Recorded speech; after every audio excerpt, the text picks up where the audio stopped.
சென்னை புத்தக காட்சிக்கு முதல் நாளே ஏராளமான வாசகர்கள் வருகை புரிந்து தங்களுக்கு தேவையான புத்தகங்களை ஆர்வமுடன் வாங்கினர். தமிழ் நூல்களுக்காக 428 அரங்கங்கள், ஆங்கில நூல்களுக்காக 256 அரங்குகள், 24 பொது அரங்குகள் என 1000த்திற்கு மேற்பட்ட அரங்குகள் அமைக்கப்பட்டுள்ளன.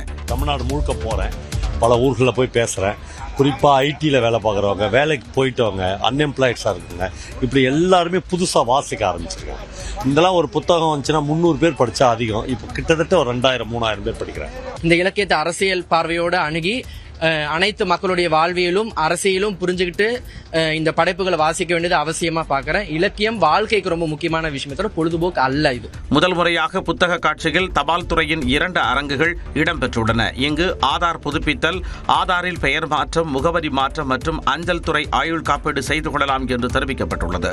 ஸ்பீட் போஸ்ட் புக்கிங் மற்றும் ஏனைய சிறு சேமிப்பு கணக்கு துவக்குதல், போஸ்டல் லைஃப் இன்சூரன்ஸ், அந்த மாதிரி எல்லா சர்வீசஸுமே நாங்க இங்க ப்ரொவைட் பண்றோம். மேலும் இங்கு வாங்கும் புத்தகத்தை வேறு ஊர்களுக்கு அஞ்சல் மூலம் அனுப்பிக் கொள்ளவும் வசதி ஏற்படுத்தப்பட்டுள்ளது.